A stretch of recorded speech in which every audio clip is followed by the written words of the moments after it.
दोस्तों, आज की वीडियो में हम देखेंगे एप्पल म्यूजिक के साथ हाल ही में बीटीएस ने इंटरव्यू दिया है। तो बातचीत क्या हुई, चलो वीडियो में देखते हैं। शुरुआत में होस्ट ने बोला, बहुत एक्साइटेड हूँ, आप लोग क्या सोचते हो।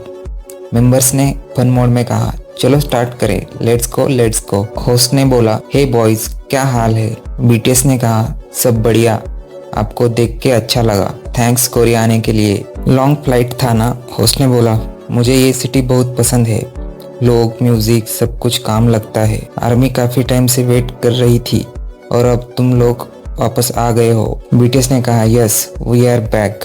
होस्ट ने क्वेश्चन किया, कैसा फील हो रहा है वापस आके। बीटीएस ने कहा, बहुत टाइम बाद ये एटमॉस्फेयर फील हो रहा है। फैंस के सामने वापस आना एक्साइटिंग भी है और थोड़ा नर्वस भी, कंफर्टेबल भी लग रहा है और थोड़ा ऑकवर्ड भी। होस्ट ने पूछा, एक दूसरे के साथ रहना मिस किया। बीटीएस ने आंसर दिया, बहुत टाइम हो गया था साथ रह के। अब जब हम यूएस में साथ रहे, साथ खाना, वर्कआउट, डेली रूटीन, ऐसा लगा जैसे पुराने दिन वापस आ गए। सिंपल लाइफ ही सबसे ज़्यादा खुशी देती है यूएस में ये लिए एक्सपीरियंस। बीटीएस ने कहा, हम सब एक ही विला में रहे, काफ़ी सालों बाद साथ रहना हुआ। 2 मंथ्स एलए में काम करना एक बड़ा ट्रांजिशन था, कभी कभी ड्रीम जैसे फील होता था। होस्ट ने पूछा, सोलो के बाद ग्रुप में आना नेचुरल लगा। बीटीएस ने कहा, ग्रुप में काम करना ही हमारे लिए नेचुरल है, ये कोई स्पेशल डिसीजन नहीं था, ये नॉर्मल लगता है, सब कुछ नेचुरली फ्लो हुआ। आर्यम ने कहा, लीडर होना कभी कभी प्रेशर देता है, लगता है मुझे सब हैंडल करना चाहिए, पर अब हम सब बड़े हो गए हैं, मैं भी सिर्फ टीम का एक मेंबर हूँ, मैं अभी भी सीख रहा हूँ कि गुड लीडर कैसे बनना है। बीटीएस, हम सब एक घर में मिले, पर याद नहीं कौन सा घर था, प्रॉपर सेलिब्रेशन का टाइम नहीं मिला, हमें तुरंत यूएस जाना था काम के लिए। होस्ट ने मिलिट्री का एक्सपीरियंस पूछा और बीटीएस ने आंसर किया, मिलिट्री में हमें रियलाइज हुआ कि काम करने का चांस कितना प्रीसियस होता है। हमने देखा लोग कितनी मेहनत करते हैं, इसलिए हमें भी और मेहनत करनी चाहिए। ये लिए work and music process. BTS ने कहा, ये लिए एक म्यूजिक हब है, वहाँ बहुत क्रिएटिव मिले, हंड्रेड्स ऑफ प्रोड्यूसर और राइटर्स के साथ काम किया,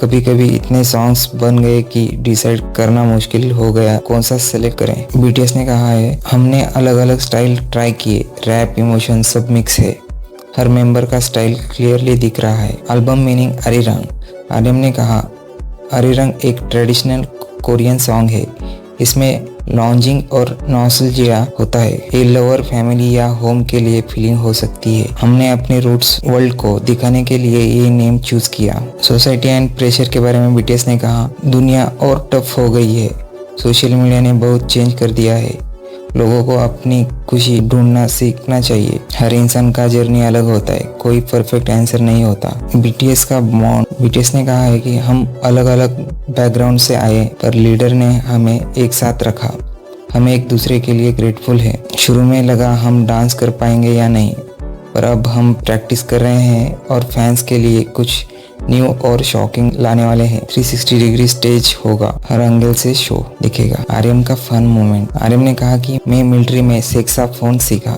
जिन ने कहा, मैं ड्रम्स सीख रहा हूँ। बीटीएस अपने आर्मी फैंस के लिए इमोशनल हुए, उन्होंने कहा, फैंस ने हमें कभी छोड़ा नहीं, अब टूर में वापस उनसे मिलना अलग ही फील होगा। आर्यम ने कहा, हम यहाँ फैंस की वजह से हैं, हम बड़े हो गए, फैंस भी बड़े हो गए, ये जर्नी सिर्फ सक्सेस की नहीं, एक लाइफ जर्नी है। बीटीएस ने फ्यूचर के बारे में बताया कि कोई गारंटी नहीं होती लाइफ में, पर हम रिग्रेट नहीं करना चाहते कि हमने ट्राई नहीं किया, जब तक पॉसिबल है हम साथ रहेंगे। एंडिंग में होस्ट ने कहा, म्यूजिक तुम्हारे बिना अधूरा है। बीटीएस ने कहा, थैंक यू। तो दोस्तों, ये थे इंटरव्यू के हाइलाइट्स। अभी देखेंगे बीटीएस की कमबैक स्टोरी। 4 साल, सिर्फ 4 साल नहीं, एक इंतजार था फैंस के लिए और उनके लिए भी। एक कहानी है बीटीएस की जो वापस आए, लेकिन इस बार बदल के।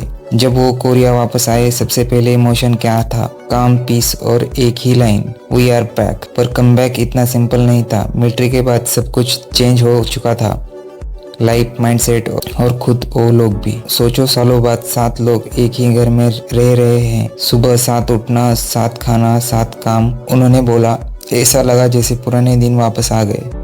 लेकिन एक ट्विस्ट था, कंफर्ट भी था और ऑकवर्डनेस भी। जैसे अपने ही घर हो पर थोड़ा नया लगे। फिर स्टार्ट हुआ उनका नेक्स्ट चैप्टर लॉस एंजलिस। 2 महीने, hundreds of producers, dozen of songs, इतना काम किए एक पॉइंट पे कंफ्यूज हो गए कौन सा सॉन्ग एल्बम में डालें, और फिर बना उनका एल्बम इंस्पायर्ड बाय एक पुराना कोरियन सॉन्ग अरिरांग, एक ऐसा गाना जो रिप्रेजेंट करता है यादें, लॉन्गिंग, अपने लोग, अपने रूट्स। पर सबसे पावरफुल पार्ट क्या था? Fans, army. उन्होंने कहा हम फैंस के बिना कुछ नहीं है। जब वो नहीं थे तब भी फैंस उनके साथ थे, और जब लास्ट मेंबर्स वापस आया कोई ग्रैंड पार्टी नहीं हुई। क्यों? क्योंकि उनके पास टाइम ही नहीं था, उन्हें तुरंत वापस काम पे जाना था। लीडर होने का प्रेशर आर्यम ने बताया। उन्होंने खुद बोला, मैं कभी कभी ज़्यादा प्रेशर ले लेता हूँ, पर मैं भी सिर्फ एक मेंबर हूँ।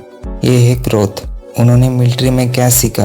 टाइम की वैल्यू, मेहनत की इम्पोर्टेंस, और ये कि पैशन को कभी इग्नोर नहीं करना चाहिए। कमबैक परफॉर्मेंस, पहले डाउट था उनको कि क्या हम अभी भी कर पाएंगे, और अब 360 स्टेज, बिगर शो, स्ट्रॉन्गर एनर्जी। ये सिर्फ कमबैक नहीं है, ये एक नया चैप्टर है, एक लेगेसी है जो सिर्फ सक्सेस से नहीं कनेक्शन से बनती है। उन्होंने म्यूजिक नहीं बनाया, उन्होंने एक जनरेशन को कनेक्ट किया।